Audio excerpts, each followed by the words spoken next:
안녕하세요. 저는 올해로 50살이 된 평범한 주부입니다. 제 이야기가 누군가에겐 위로가 될 수 있을까 싶어 이렇게 용기를 내어 사연을 보내봅니다.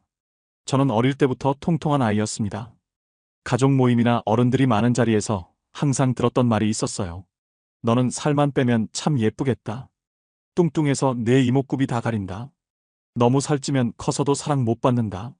어렸을 때는 그 말이 칭찬인지 욕인지 헷갈렸어요. 나에게도 뭔가 괜찮은 면이 있다는 뜻일까 하고 기대했지만 시간이 지나면서 점점 알게 됐죠.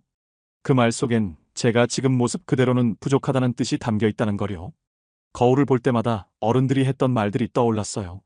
진짜 내 얼굴은 예쁜데라는 말 뒤에 항상 따라오는 조건들. 그 조건들이 저를 옥죄는 것 같았어요. 거울에 비친 제 얼굴은 어딘가 뚜렷하고 이목구비가 나름 괜찮아 보였지만 그게 무슨 소용일까 싶었죠. 결국 제 몸이 모든 걸 가린다고 느꼈으니까요. 살을 빼야 된다는 사회적 분위기, 암묵적 압박을 늘 느끼며 살아왔던 것 같아요. 대학교 시절 처음으로 다이어트로 폭풍 감량에 성공했을 때는 세상이 달라 보였어요. 20kg 가까이 감량한 후 자신감에 차있던 저는 친구들과 3대3 미팅에 나갔고 그날 남자들에게 몰표를 받아서 친구들의 부러움과 시기를 한 몸에 받았던 적도 있어요. 역시 나는 살 빼면 정말 괜찮은 사람이었어. 그날 이후 저는 다이어트에 강박적으로 집착하기 시작했어요. 조금이라도 체중이 늘어날 것 같으면 밥을 더 줄이고 운동을 몇 시간 동안 하면서 몸을 혹사하며 버텼죠. 하지만 이런 생활은 오래 갈 수 없었어요. 몇 번의 요요를 반복한 끝에 몸은 전보다 더 불었고 점점 다이어트의 필요성은 커졌지만 자신감은 바닥을 쳤습니다. 결국 다이어트를 포기하기로 결심했을 때 제 마음 한구석은 편안해지는 대신 무력감과 자책으로 채워졌어요. 한 번은 친구랑 홍대의 작은 분식집에 떡볶이를 먹으러 간 적이 있었어요. 가게가 좁고 복잡했는데 제가 좀 덜렁대고 몸집이 크다 보니 테이블이나 의자에 자꾸 부딪히게 되더라고요. 그 순간 가게 안에 있던 여자들이 저를 힐끔거리며 쳐다보는 게 느껴졌어요. 몇몇은 서로 귓속말로 쑥덕거리기도 했고요. 그러다 제 귀에 아주 선명하게 들어온 말이 있었습니다. 와, 진짜 크다. 나 같으면 창피해서 어디 못 돌아다닐 것 같아. 그 말이 머릿속에 맴돌았어요. 마치 가게의 모든 시선이 제게 쏠려 있는 것 같았고 그 자리가 너무 불편해져 빨리 나가고 싶다는 생각뿐이었죠. 살이 찌니 다른 사람 눈치를 더 많이 보게 되고 대인 기피증과 비슷한 증상도 나타나기 시작했어요. 제 인생에 혼자라는 사실이 익숙해질 즈음 지금의 남편을 만났습니다. 친구의 권유로 나간 독서 모임이었는데요. 사실 처음엔 정말 가기 싫었어요. 책을 좋아하긴 했지만 사람들 속에서 또 제 체형을 의식하게 될까봐 걱정이 많았거든요. 그래도 점점 고립되는 제 자신이 안쓰럽고 위험해 보여서 용기를 냈어요. 그날은 모임 주최자가 선정한 소설을 함께 읽고 이야기를 나누는 시간이었어요. 저는 모임 내내 최대한 조용히 있다가 제 차례가 돌아오면 그때만 얘기하는 식으로 존재감 없이 있었어요. 그런데 쉬는 시간에 남편이 다가와 제게 말을 걸었어요. 희정 씨 맞으시죠? 아까 발표하신 내용 정말 공감됐어요. 저도 그 부분 읽으면서 비슷한 생각을 했거든요. 말씀하시는 게 따뜻해서 더 인상 깊었던 것 같아요. 저는 순간 당황했어요. 발표라고 해봤자 짧게 제 의견을 말한 게 다였거든요. 그런데 남편은 정말 자연스럽게 대화를 이어갔어요. 처음 뵙는 것 같은데 혹시 이 모임은 처음이세요? 그는 제 체형에 대한 시선은 전혀 없는 그저 제가 말한 짧은 생각과 제 모습을 진심으로 봐주는 느낌이었어요. 그 순간 제 마음이 살짝 열리기 시작했던 것 같아요. 남편과 연애하던 당시 함께 산책을 하다가 제가 걷는 모습이 신경 쓰여 웃으며 농담처럼 말했죠. 내가 걸을 때 이렇게 좀 둔해 보이고 별로지 않아요? 그때 남편은 잠시 멈춰 서서 대답했어요. 보기 싫다뇨? 저는 희정 씨와 자연스럽게 걸으면서 나누는 이야기가 너무 좋은데요? 그리고 걷는 모습이 뭐 어때서요? 전혀 신경 쓰이지 않아요? 그 순간 저는 놀라움과 따뜻함이 뒤섞인 감정을 느꼈습니다. 남편은 저의 어떤 모습이든 그걸 전혀 문제로 여기지 않는 듯 말하며 자연스럽게 위로해줬거든요. 결혼을 결심한 후 남편의 제안으로 시어머니를 처음 만나러 갔습니다. 첫인상을 중요하게 생각한 저는 약간의 다이어트를 급하게 하고 옷차림과 화장에 신경 썼어요. 비교적 관리된 모습으로 그 자리에 갔죠. 시어머니는 저를 처음 보자마자 약간 놀란 듯한 표정을 지으시더니 이내 부드러운 미소로 말을 건네셨어요. 아들한테 듣던 대로 체격이 좀 있는 편인데 생각보다 인상이 좋네요.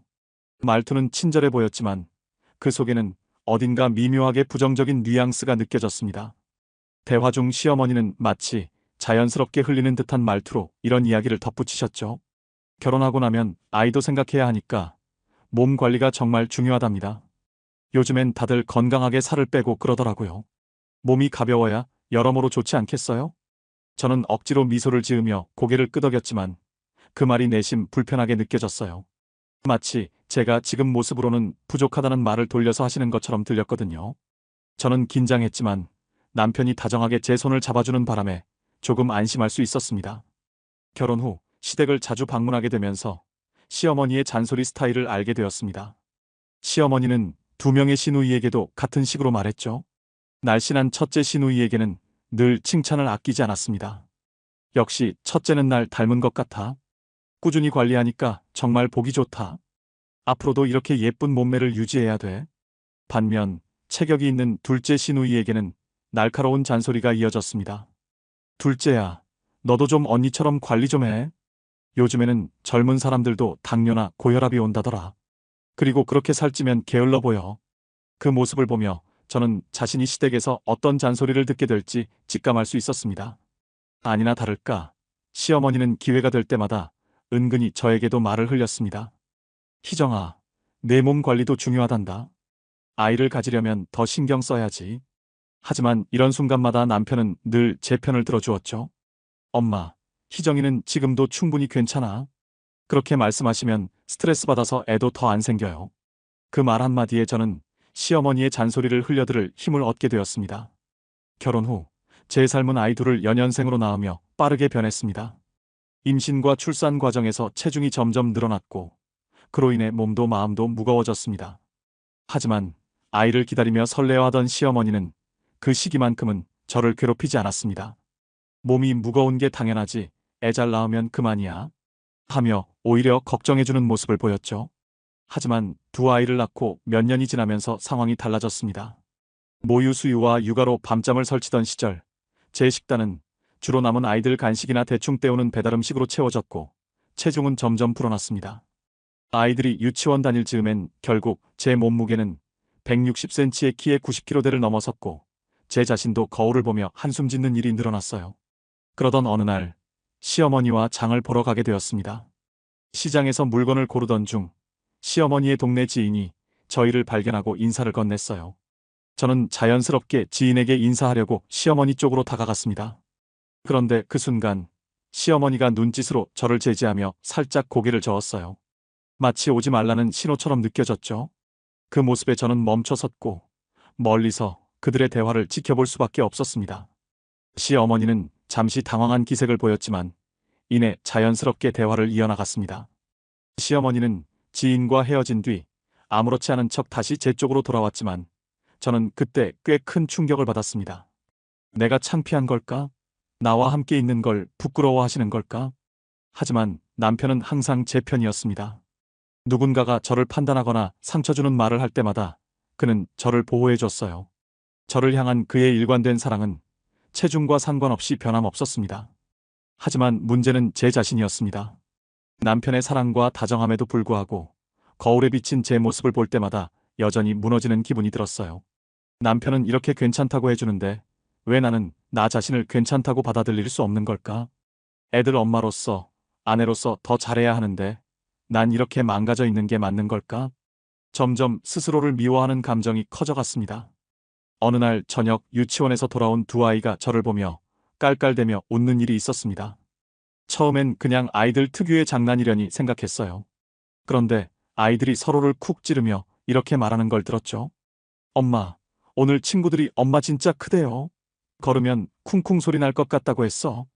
아이들의 말은 아무런 악의 없이 나온 것이었지만 제 가슴에 비수처럼 꽂혔습니다. 순간 모든 게 멈춘 것 같았어요. 제 자신을 향한 자책과 그동안 쌓였던 감정들이 한꺼번에 터져나오는 느낌이었죠. 그날 밤 남편이 자고 있는 아이들 방을 들여다보는 제 모습을 보고 조심스럽게 다가왔습니다. 무슨 일 있어? 왜 이렇게 멍하니 서 있어? 저는 한참 망설이다가 그날 들었던 이야기를 털어놓았습니다. 오늘 아이들이 유치원에서 친구들한테 엄마가 크다고 놀림받았대. 쿵쿵 소리 난다고 내가 이렇게 살면서 애들한테까지 창피를 주고 있는 거 아닐까? 나 때문에 애들이 상처받을까봐 무서워. 남편은 제 어깨를 다정하게 감싸며 말을 꺼냈습니다. 희정아, 애들은 그냥 아이들이야.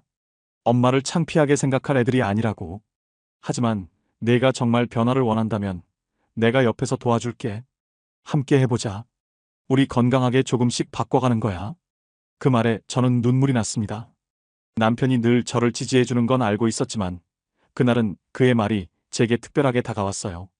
단순히 위로가 아닌 함께하겠다는 의지와 약속이 느껴졌거든요. 그날 저는 오랜만에 거울 앞에 섰습니다. 거울 속 제 모습은 여전히 무겁고 어두운 그림자로 보였지만 그 뒤에는 제 손을 잡고 서 있을 남편과 아이들이 떠올랐습니다. 저는 남편에게 말했습니다. 나 산책부터 시작해볼게. 그 순간 저는 오랜만에 마음속에서 작은 희망의 불씨가 피어오르는 걸 느꼈습니다. 남편과의 약속 이후 저는 산책부터 시작해 작은 변화를 만들어갔습니다. 아침 저녁으로 남편과 함께 동네를 걸었고 처음에는 몇 분도 힘들었던 산책이 점점 익숙해졌어요. 그러던 어느 날 시어머니가 다이어트를 시작했다는 소식을 듣고 기뻐하며 전화를 걸어왔습니다. 희정아, 들었어? 이제 건강을 좀 챙기기로 한 거지? 내가 내 생각하면서 만든 건강식 몇 가지 보내줄 테니 잘 챙겨 먹어. 요즘은 다이어트도 건강하게 하는 게 대세잖아. 처음엔 시어머니의 유난스러운 응원에 조금 부담을 느껴졌지만 보내준 음식을 보며 마음을 고쳐 먹었습니다. 남편과 시어머니 그리고 아이들의 응원이 큰 힘이 되었고 저는 천천히 변화를 이어갔습니다. 산책이 익숙해지면서 저는 시어머니의 권유로 근처 헬스장에 등록하게 되었습니다. 처음엔 헬스장이라는 공간 자체가 낯설고 어색했어요. 하지만 몇 주가 지나자 규칙적인 운동이 주는 활력이 느껴졌습니다. 가벼운 스트레칭부터 시작해 러닝머신, 근력 운동까지 조금씩 늘려갔고 몸의 변화가 눈에 보이기 시작했어요. 시어머니는 운동복까지 선물하며 격려를 아끼지 않았습니다. 희정아, 이렇게 열심히 하는데 멋진 운동복도 있어야지. 이거 입고 다니면 더 잘할 수 있을 거야. 그 말이 기쁘면서도 한편으로는 여전히 부담스럽기도 했습니다. 하지만 저는 꾸준히 운동을 이어갔어요. 3년이라는 시간 동안 남편과 아이들의 지지 속에 저는 30kg 이상을 감량했습니다. 몸이 가벼워졌을 뿐만 아니라 전보다 건강하고 활기찬 사람이 되어가는 걸 느낄 수 있었죠. 어머님이랑도 부쩍 가까워졌습니다. 물론 이 과정이 항상 순탄했던 건 아니었습니다. 중간에 다이어트 정체기가 찾아오면서 의욕을 잃고 포기하고 싶은 순간도 있었고 입이 터져서 자괴감도 느꼈습니다. 운동 중 다리를 좀 다쳐 몇 주 동안 쉬어야 했던 일도 있었지만 그때마다 남편과 아이들, 시어머니가 응원해 주셨어요. 그 위기들을 넘길 때마다 제 몸뿐만 아니라 제 마음도 조금씩 더 단단해지는 걸 느낄 수 있었습니다. 제 변화는 주변 사람들에게도 눈에 띄었습니다. 남편과 함께 외출할 때마다 이웃들과 친구들이 저를 보고 칭찬을 아끼지 않았습니다. 희정 씨, 정말 대단하시네요. 어떻게 이렇게 달라질 수가 있어요? 나도 다이어트 비법 좀 알려줘요. 처음엔 기분 좋게 웃으며 대화를 나누던 남편도 점점 달라지는 모습이 느껴졌습니다. 어느 날 남편은 뜬금없이 이렇게 말을 꺼냈습니다. 희정아, 이제 그만해도 되지 않을까? 나도 좋지만 지금 모습도 충분히 괜찮아. 더 이상 뺄 필요 없어. 처음엔 남편의 걱정이 고맙게 느껴졌지만 시간이 지날수록 그가 무언가 불안해한다는 느낌이 강해졌습니다. 부부 동반 모임에 나갔을 때가 결정적이었어요. 저는 그 모임에서 주목을 받으며 칭찬과 관심을 한 몸에 받았고 남편은 어딘가 초조하고 불안한 표정을 감추지 못했죠. 누군가 농담으로 남편에게 이렇게 말했습니다. 저기서 둘이 걸어오는데 희정 씨 말고 딴 여자랑 왔나 하고 엄청 놀랐다니까요. 거기 있는 대부분의 사람들이 깔깔 웃는데 남편의 표정만 일그러진 채 어색한 미소를 짓고 있었습니다. 집으로 돌아오는 길 남편이 뜬금없이 이런 말을 꺼냈습니다. 솔직히 이제 살 그만 빼도 되지 않을까? 예전보다 좀 나이 들어 보이는 것도 같고. 그 말을 듣고 저는 순간 멈칫했어요. 살이 빠진 뒤 주변 사람들은 하나같이 건강해 보이고 훨씬 좋아졌다는 말을 해줬는데 남편만이 유독 부정적인 이야기를 하니 의아스러웠죠. 며칠 뒤 남편은 더 이상한 이야기를 꺼냈습니다. 엄마도 그러시더라. 내가 살을 빼고 더 예뻐지니까 혹시 바람날까봐 걱정된다고. 운동도 너무 과한 것 같고 몸 상하니까 이제 그만하래. 그 말을 듣는 순간 제 마음에 알 수 없는 혼란이 밀려왔습니다. 정말 시어머니가 그런 말을 했을까? 아니면 남편이 자신의 불안을 시어머니의 말로 포장해서 하는 걸까? 어느 쪽이든 남편의 불안이 드러나는 순간이었고 그 사실이 저를 더욱 혼란스럽게 했습니다. 며칠 뒤 시어머니를 뵈러 갔을 때 저는 마음을 가라앉히고 슬쩍 떠보기로 했습니다. 대화 중 자연스럽게 웃으며 말을 꺼냈죠. 어머님, 제가 요즘 살을 너무 빼서 나이 들어 보인다는 소리도 듣는데 어머님이 보기에는 어떠세요? 저 지금 별로인가요? 시어머니는 저를 한참 바라보시더니 가볍게 미소를 지으며 말씀하셨어요. 아니, 보기 딱 좋은데 왜? 누가 그런 말을 했어? 너 시기해서 그럴 수도 있어. 물론 무리할 필요는 없지. 근데 말이야, 여자는 평생 관리가 중요해. 몸도, 얼굴도 항상 예쁘게 가꾸는 게 좋아. 그게 다 자기 자신을 위한 거지. 그 말을 듣는 순간 저는 속으로 확신했습니다. 남편이 말한 것처럼 시어머니가 살을 빼면 바람이 날까봐 걱정된다는 말을 했을 리가 없다는 거요. 시어머니의 태도는 솔직했고 단순한 조언에 가까웠으니까요. 집으로 돌아오는 길, 저는 머릿속이 복잡했지만 한 가지는 분명해졌습니다. 남편은 자신의 불안을 감추기 위해 시어머니를 핑계로 삼았던 겁니다. 그의 마음이 흔들리고 있다는 걸 알게 된 지금, 저는 이 문제를 어떻게 마주해야 할지 고민하기 시작했어요. 다이어트를 성공한 후, 저는 운동을 생활화하며 건강한 습관을 만들어갔습니다. 그 과정에서 러닝 동호회에 가입해 비슷한 목표를 가진 사람들과 함께 달리며 즐거움을 느꼈어요. 하지만 이 모임은 남편에게 또 다른 불안의 씨앗이 된 것 같았습니다. 어느 날 러닝 모임을 마치고 집에 돌아왔을 때 남편이 무심한 척 물었습니다. 오늘 누구랑 뛰었어? 남자들도 있었어? 그때는 단순한 호기심으로 받아들였지만 시간이 갈수록 그의 질문은 더 구체적이고 집요해졌습니다. 심지어 한 번은 남편이 제 휴대폰을 들고 모임 사람들과의 대화 내용을 확인하려고 했습니다. 남편의 행동은 저를 당황스럽게 했고 점점 불편하게 만들었습니다. 당신이 왜 이래? 날 믿지 못하는 거야? 아니면 내가 지금 뭘 잘못한 거야? 남편은 말을 돌리며 웃으려 했지만 그의 눈에는 불안이 서려 있었습니다. 그 모습에 저는 지치고 혼란스러웠습니다. 남편이 왜 이렇게 변했는지 그 이유를 알 수 없었으니까요. 거울 앞에 선 제 모습은 예전보다 분명 좋아졌습니다. 하지만 남편과의 관계 속에서 제 마음은 오히려 더 혼란스러웠습니다. 남편의 태도는 제가 스스로를 사랑하고 신뢰하려는 마음에 균열을 만들고 있었죠. 이 갈등은 결국 큰 싸움으로 이어졌습니다. 저는 쌓인 감정을 터뜨리듯 말했습니다. 왜 이렇게까지 나를 의심하는 거야? 뚱뚱했을 때는 괜찮다며 지금 내가 더 건강하고 나아졌는데 왜 날 못 믿어? 남편은 한참 침묵하다가 마침내 고백하듯 입을 열었습니다. 내가 점점 날씬하고 예뻐질수록 나도 모르게 예전 일이 떠올라. 사실 예전에 여자친구가 바람을 펴서 정말 큰 상처를 받았었거든. 그런데 네가 변하면서 혹시 날 떠날까봐 너무 불안했어. 그의 고백은 저를 놀라게 했습니다. 그는 그동안 자신이 가진 불안을 표현하지 못하고 혼자 끌어안고 있었던 거였죠. 남편은 눈물을 글썽이며 제 손을 잡고 말했습니다. 정말 미안해. 너를 힘들게 하고 있다는 걸 이제야 깨달았어. 노력할게. 이제야 남편의 행동들이 조금씩 이해되기 시작했습니다. 솔직한 대화는 우리가 서로의 마음을 다시 확인하는 계기가 되었죠. 남편은 자신의 불안과 트라우마를 솔직히 털어놓으며 스스로 극복하기 위해 노력하겠다고 약속했습니다. 저는 그런 남편을 보며 문득 이런 생각이 들었어요. 혹시 남편이 내가 뚱뚱했던 모습을 조건 없이 사랑한 게 아니라 그게 오히려 자신에게 안심을 주었기 때문은 아닐까? 뚱뚱한 나를 사랑한다던 남편의 모습 뒤엔 내가 변하지 않을 거라는 믿음이 있었던 걸까요? 그래서 내가 더 건강하고 자신감 있는 모습으로 변해가자 그 믿음이 흔들렸던 걸까요? 이 생각은 처음엔 저를 씁쓸하게 했지만 동시에 저 자신에 대해 더 깊이 고민해보게 만들었습니다. 결국 중요한 건 남편이 아닌 나 자신이었으니까요. 내가 나 자신을 얼마나 믿고 사랑할 수 있는지, 그리고 그것이 내 관계를 어떻게 바꾸는지 말이에요. 이 여정을 통해 저는 한 가지를 깨달았습니다. 사랑은 단순히 있는 그대로를 받아들이는 것이 아니더라고요. 사랑은 서로의 불안을 마주하고 그것을 함께 해결해 나가는 과정이었습니다. 그러려면 우선 스스로를 존중하고 사랑할 줄 알아야 한다는 사실도요. 이 이야기가 여러분에게 조금이라도 현실적인 공감과 생각할 거리를 주었으면 좋겠습니다. 들어주셔서 감사합니다.